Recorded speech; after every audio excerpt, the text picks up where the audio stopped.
بسم الله الرحمن الرحيم. الحمد لله رب العالمين، والصلاة والسلام على أشرف الأنبياء والمرسلين نبينا محمد وآلہ وصحبہ اجمعین، اما بعد۔ مالک کے تعارف کا، مالک کو جاننے کا اور مالک کی حیثیت، مرتبہ اور مقام کو ماننے کا ایک بہت بڑا ایکسپریشن اس کی حمد ہے۔ الحمدللہ رب العالمین۔ اب یہ دیکھیے کہ اللہ رب العزت کا کلام جو ہے قرآن مجید شروع ہوتا ہے تو اللہ کی حمد سے ہوتا ہے۔ اس وجہ سے چیزوں کا آغاز حمد سے کیا جانا یہ بے شمار دلائل سے اور دین کے شواہد سے ثابت ہے، یہاں تک کہ نبی صلی اللہ علیہ وسلم نے فرما دیا کہ کل امر ذی بال لم یبدأ بحمد اللہ فہو ابتر۔ ہر کوئی اہمیت والا معاملہ، کوئی حیثیت والا کوئی معاملہ اگر اللہ کی حمد سے شروع نہ کیا جائے تو وہ بے انجام ہے۔ ابتر کا مطلب ہوتا ہے ان شانئک هو الابتر، کہ جس کا تسلسل نہ ہو سکے، جس کو لمبا چلنا نصیب نہ ہو سکے، جس کے اندر برکت نہ ہو۔ تو حمد جو ہے وہ چیزوں کا آغاز، شروع یہاں سے ہوتا ہے۔ اللہ تعالیٰ کی حمد سے، ہم نے کہا کہ اللہ پاک کا کلام اللہ کی حمد سے ہوتا ہے۔ گویا اللہ تعالیٰ انسانوں کو سکھا رہا ہے کہ سب سے پہلی بات اور سب سے بنیادی بات جو تمہارے وجود سے نکلنی چاہیے تو وہ میری تعریف ہے، میری حمد ہے۔ حمد کا معنی مفہوم آپ کو ذہن میں ہوگا، کل ہم نے اس پر کچھ گفتگو کر لی ہوئی تھی۔ احادیث میں آتا ہے، بڑی دلچسپی ہے، سنی بھی ہوگی شاید آپ نے حدیث، ترمذی کی حدیث ہے ابو ہریرہ رضی اللہ عنہ سے، لما خلق اللہ آدم، اللہ تعالیٰ نے جب آدم کو پیدا کیا ہی کیا، ونفخ فیہ الروح، ابھی روح پھونکی ہی اس میں، عطس، تو ایک دم آدم کو چھینک آئی۔ وجود آپ کو مٹی کا تھا تو اس میں جو ایک وہ ہوئی ہوگی، ایک لرزش پیدا ہوئی ہوگی روح کے آنے سے، تو سب سے پہلے آدم نے چھینک ماری، عطس آدم فقال الحمدللہ، تو یکدم آدم نے کہا الحمدللہ۔ ظاہر ہے یہ اللہ کا الہام تھا۔ انسان، آپ کو پتہ ہے، انسان کو بے حد و حساب حوالوں سے اللہ کا الہام ہوتا ہے۔ اس کا جو مستند ترین لیول ہے وہ ظاہر ہے وہ تو وحی ہے، لیکن اور بے شمار حوالوں سے اللہ رب العزت القاء فرماتا ہے کہ تو پھر کیا ہوا؟ تو اللہ تعالیٰ کہ وہ حدیث میں پوری میں آتا ہے، ویسے حدیث لمبی ہے، جیسے ہی آدم علیہ السلام نے کہا الحمدللہ تو اللہ کو پیار آیا آدم پہ، یعنی ابھی پیدا ہوا ہی ہے، روح پھونکی ہی ہے، تو سب سے پہلے بولا تعریف اللہ کی، سب سے پہلے بولا کہ ستائش اللہ کی، خوبی اللہ کی، کمال ہے، مطلب مخلوق ہے، ابھی وجود میں آئی ہے اور آتے ہی ایسا پیارا لفظ بولا ہے۔ یہ لفظ نہیں ہے حدیث کے کہ اللہ کو اس پہ پیارا ہے، یہ تو ہم تھوڑی سی جو ہے وہ کنیکٹ کر رہے ہیں کلمات کو، حدیث کے کلمات کو۔ تو حدیث میں آتا ہے کہ فحمد اللہ فقال له ربه رحمک اللہ یا آدم، آدم تجھ پہ اللہ میری رحمت ہو۔ یہ جو ہے نا چھینک میں جس کو آئی اس نے کہا کہ الحمدللہ، تو پھر جو اس کو سن رہا ہے تو وہ کیا کر رہا ہے؟ یرحمک اللہ۔ تو پہلی بار اللہ نے کہا آدم کو یرحمک اللہ، کس چیز کے مقابلے پر، کس چیز کے نتیجے پر، کس چیز کی جزا کے طور پر، کہ اس نے کہا تھا کہ الحمدللہ تعریف اللہ کی۔ اہل علم نے کہا کہ یعنی پیدائش آدم کو ایک طرف آپ دیکھ لیجئے، قرآن مجید کا آغاز ایک طرف سے دیکھ لیجئے تو ایک حقیقت بولتی ہے۔ پھر انہوں نے کہا کہ قرآن مجید میں جو کئی سارے مقامات پر جو بیان ہوا ہے کہ انجام جو ہے، آخری لفظ جو ہے وہ بھی ان کا الحمدللہ ہوگا۔ آخری جو بات ہے جس پہ ان کی آخرت میں بھی تو آغاز بھی حمد سے اور اختتام بھی حمد پر۔ یہ کیا ہے؟ ویسے میرا جی چاہتا تھا کہ اس قرآن مجید کے اس مقام بہت مزیدار مقام ہے، سورۃ یونس کا پہلا رکوع جو ہے نا اس کی آخری 4-5 آیتیں، لیکن فی الحال جو ہے نا وہ اس کا ہم صرف جو ہے نا وہ ایک حصہ لیتے ہیں۔ یہ ہمارے شاید 2-1 دن اور چلے گا بھی حمد کے اوپر ہمارا بیان، قلوب کی غذا، قلوب کا جو ہے توشہ، رب کے ساتھ جو ہے وہ مناجات کا ایک بہت خوبصورت اظہار، تو یہ جو حمد ہے، تو انشاءاللہ سورۃ یونس کا یہ مقام جو ہے نا وہ ہم لیں گے۔ اہل جنت اور اہل جنت کا ایک منظر جو ہے اس کے اندر کھینچا گیا ہے، اور تسبیح اور حمد ہم نے پہلے بھی کہا تھا کہ یہ اہل جنت کے لیے جو ہے نا وہ بنیاد کی حیثیت رکھتا ہے، تو اس کا انشاءاللہ اس کے اندر کچھ بیان آئے گا، لیکن ہم صرف اس کا یہ کر رہے ہیں کہ دعواہم فیہا، جنت کے اندر جنتیوں کا دعواہم فیہا، ان کا بار بار کا بولنا کیا ہوگا؟ سبحانک اللہم، یہ تسبیح کے تحت ہم نے آپ کو یاد ہوگا بیان کیا ہے، وتحیتہم فیہا سلام، اور ان کا جو ہے نا گریٹنگ، تحیہ گریٹنگ کو کہتے ہیں، الا قیلا سلاما، سلام سلام، سلامتی سلامتی، یہ اس کی یقین دہانیاں جو ہے نا ان کو ہوں گی، تو ان کا تحیہ گریٹنگ جو ہے وہ سلامتی۔ وآخر دعواہم ان الحمد للہ رب العالمین، اور ان کی بات کا اختتام یہاں پر ہوتا رہے گا الحمد للہ رب العالمین، وآخر دعواہم ان الحمد للہ۔ آپ نے دیکھا ہوگا بہت اوقات ایک گفتگو کرنے والا، کوئی عالم، کوئی خطیب، وہ بھی بالعموم جو ہے وہ خطاب اپنا ختم کر کے آخر میں کہتے ہیں وآخر دعوانا ان الحمد للہ رب العالمین۔ اچھا، تو خطبہ جو ہے وہ کہاں سے شروع ہوتا ہے؟ الحمد للہ نحمدہ ونستعینہ، اور بالعموم ختم کہاں پہ ہوتا ہے؟ وآخر دعوانا ان الحمد للہ رب العالمین۔ تو آغاز بھی حمد سے اور اختتام بھی حمد پر۔ اچھا، قرآن مجید نے اس کا بھی منظر کشی کی ہے کہ اہل جنت جو ہے وسیق الذین اتقوا ربهم الی الجنۃ زمرا۔ میں پہلے بھی عرض کر چکا ہوں کہ یہ سورہ زمر کے آخری 2 رکوع پڑھنے کے سے تعلق رکھتے ہیں۔ قرآن مجید کے کچھ مقامات ایسے ہیں کہ بالکل آپ کو دنیا سے کہیں اور لے جاتے ہیں، ان میں سے ایک سورہ زمر کا یہ آخری 2 رکوع کا پورا ایک قطعہ ہے۔ اس میں یہ کہ وسیق الذین اتقوا ربهم الی الجنۃ زمرا، جنتیوں کو مختلف جو ہے وہ زمرے بنا کر جنت کی طرف جو ہے نا وہ لے جایا جا رہا ہے، خرامہ خرامہ جنتی جو ہے منزل بالکل پاس آ گئی، سرے لگ گئی، تو یہ جا رہے ہیں۔ اچھا، اس میں بھی خیر ہمارے موضوع سے وہ متعلق نہیں ہے، زمرہ، سورت کا نام بھی زمر ہے، تو زمرہ اس کے تحت مفسرین نے کہا کہ یعنی یہ جو نا ہم جولی جو ہے نا، شاعروں کا دل شاعروں کے ساتھ، اہل جنت میں مطلب کوئی شاعر ہے، کوئی ادیب ہے، کوئی مجاہد ہے، کوئی عالم ہے، کوئی کسی کا کوئی شوق ہے، کہتے ہیں کہ ہم جولی جو ہے نا، جن کے شوق باہم مشترک ہیں، ایسی اللہ تعالیٰ گروپنگ کرے گا۔ تو زمرے جو ہے نا، زمروں کا مطلب ہے کہ چھوٹے چھوٹے وہ جو ہیں ہم جنس قسم کے جو گروہ ہیں ان کو۔ تو سیق الذین اتقوا، جو دنیا میں ڈر ڈر کر رہتے رہے تھے اللہ سے، اتقوا دنیا سے میں ڈر ڈر کر اللہ سے جو رہتے رہے تھے، ان کو اب زمرے بنا بنا کر جو ہے جنت کی طرف چلایا جا رہا ہے، حتی اذا جاؤہا، یہاں تک جب جنت آ جائے گی، وفتحت ابوابها، اور جنت کے دروازے ان کے لیے چوپٹ کھول دیے جائیں گے، وفتحت ابوابها، تو وقال لهم خزنتها سلام علیکم، ان کی گریٹنگ سلامتی، سلام۔ تو جنت کے جو داروغے ہیں، جنت کے جو پہرے پہ کھڑے ہیں، دربان جو ہیں، وہ کہیں گے سلام علیکم، سلامتی ہو تم پر، طب تم پاک ہوئے، تم پاک ہوئے، یعنی پاکیزگی صفت ہے اہل جنت کی،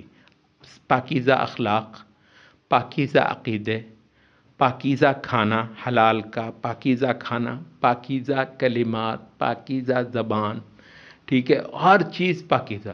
تم مجسم پاکیزگی ہو، طب تم مجسم پاکیزگی ہوئے، فادخلوها خالدین، اب ہمیشہ کے لیے بسم اللہ تشریف لائیے اس جنت کے اندر۔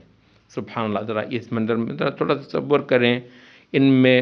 ہم بھی ہوں، سبحان اللہ، ٹھیک ہے۔ وقالوا خزنتها سلام علیکم طبتم فادخلوها خالدین۔ اچھا، جنتی جیسے جنت، وقالوا الحمد للہ،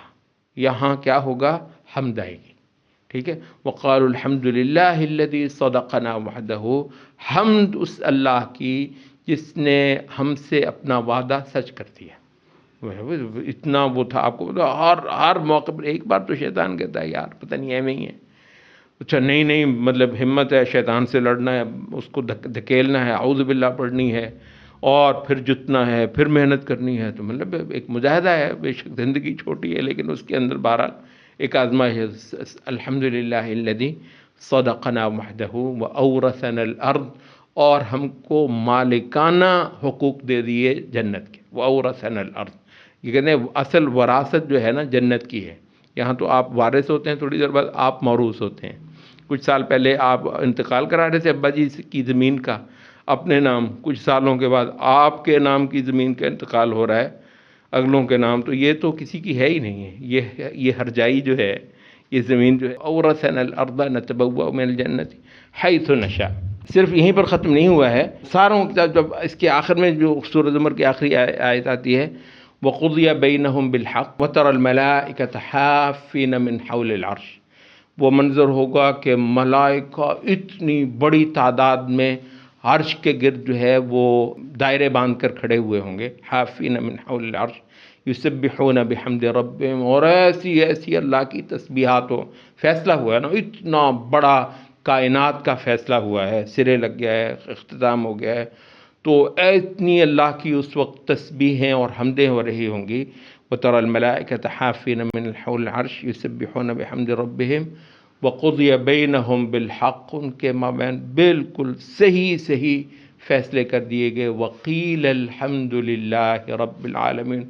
اور کہا جائے گا کہ حمد ساری کی ساری اللہ رب العالمین کے لیے۔ اچھا، اس کے تحت ابن قیم کہتے ہیں کہ یہاں آپ دیکھیں وقیل الحمد للہ، یہاں پر کہا گیا اس جگہ پر کہ ہم کہتے کہنے والے کا نہیں بتایا کون کہے گا، یہ جو ہے نا بالکل اختتام ہے، فیصلے ہوئے، کتابیں ٹھپ ہو گئیں، سارے معاملے سرے لگ گئے، جنتی جنت میں چلے گئے، اللہ معاف کرے، دوزخی بدقسمت دوزخ میں چلے گئے، معاملے سارے نمٹا دیے گئے، آخری اس منظر کی یا اس تقریب کی جو بہت بڑی تسبیح، فرشتے پرے کے پرے عرش کے گرد جو ہیں انہوں نے حد کر دی اللہ کی تسبیح اور حمد کی، ہو گیا ہے، فیصلہ ہو گیا، تو وہ کہا کس نے ہے؟ الحمدللہ رب العالمین، یہ نہیں بتایا، کہا گیا، اس موقع پر کہا جائے گا الحمدللہ رب العالمین۔ تو ابن قیم کہتے ہیں کہ اس وجہ سے نہیں بتایا جا رہا کہ کس نے کہا اس موقع پہ، کون کہے گا، یہ کہتے ہیں کہ گویا پوری کائنات مل کر ایک بار کہے گی الحمدللہ رب العالمین، اتنا بڑا فیصلہ ہوا ہے تو اس پر پوری جہان اللہ کی تعریف کرے گی۔ تو حمد جو ہے کہتے ہیں اس بات کو بھی متضمن ہے، متضمن کا مطلب اس کے اندر معنی شامل ہے، حمد کہتے ہیں اس بات کو بھی متضمن ہے کہ اللہ کی ساری شریعت کو حق مانا جائے، اللہ کے سارے فیصلوں کو، حمد کا مضمون یہ بھی ہے، اللہ کے سارے فیصلوں کو حق مانا جائے، قیامت کے دن پوری کائنات مل کر جو اللہ کی حمد کرے گی اس کے فیصلے کے صحیح ہونے پہ، اس کے فیصلے کے حق ہونے پہ، تو اچھا وہ تو ظاہر ہے کہ پوری کائنات کرے گی، یہاں پر جو ہے ہر انداز سے جو اللہ کی حمد کرتا ہے وہ مومن ہے، اس زمین پر کم از کم ہمیں وہ پوری کائنات اللہ نے بھری ہوئی ہے، ویسے تو نبی صلی اللہ علیہ وسلم نے فرمایا نا کہ یہ جو کائنات ہے، آسمان بتایا نبی صلی اللہ علیہ وسلم نے کہ اس کا ایک بالش جو ہے ایسا نہیں ہے جہاں کوئی نہ کوئی فرشتہ اللہ کے آگے سجدہ ریز نہیں ہے، اور ہبل ٹیلیسکوپ میں تو سائیں کرتی ہے نا یہ کائنات اتنی بڑی، وہ جو انبیاء نے کائنات دکھائی وہ کہتے ہیں کوئی ایک چپا ایسا نہیں ہے جہاں اللہ کی حمدیں اور تسبیحیں نہ ہو رہی، پوری کائنات میں بہت تسبیح ہو رہی ہے، یہ زمین جو ہے بیچاری یہ ایسی ہے کہ اس میں ہم ہی اللہ کی حمد کریں گے تو حمد ہوگی، کہتے ہیں انسان تو کانپ کر رہ جاتا ہے، خدایا ایک ایسا جہان جس میں اللہ کی بڑائی میرے ساتھ ہوگی، میں کروں گا تو اللہ کی بڑائی ہوگی، ورنہ کافر دندناتے پھریں گے، کافر دندناتے پھریں گے، شرک چڑھتا پھرے گا، کفر جو ہے وہ نعرے مارے گا، اور حق جو ہے کبھی نہیں ملے گا، اس وجہ سے کہ ہم نہیں، تو اللہ تعالیٰ نے اپنی حمد ہونا، بڑائی ہونا، اس کی عبادت ہونا اللہ نے ہم پہ چھوڑ دی، ایک ایسی چیز ہے کہ آپ لرز جاتے، خدایا ہم کس قابل تھے، تو نے ہم پر کیسا اعتماد کیا، کیسی ایک شے ہم کو کی کہ اگر ہم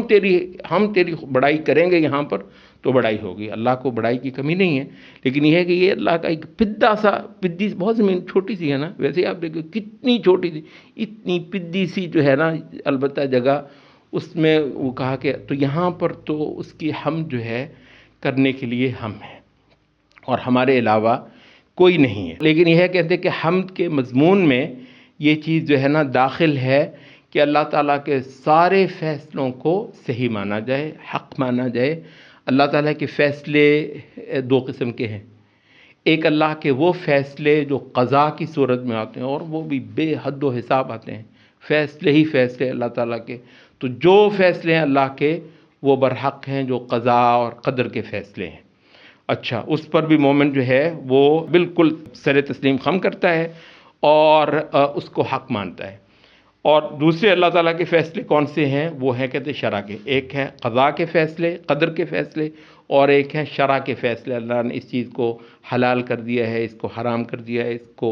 فرض کیا ہے، اس کو جو ہے وہ مباح کیا ہے، وغیرہ وغیرہ۔ تو اللہ کی شرع کے فیصلے ان کو بھی سراسر صحیح درست ہونا ہی یہ چاہیے تھا۔ تو کہتے ہیں یہ بھی اللہ رب العزت کی حمد کا ایک حصہ ہے، اور کہتے ہیں کہ یہ جو ہے نبی صلی اللہ علیہ وسلم کی ساری زندگی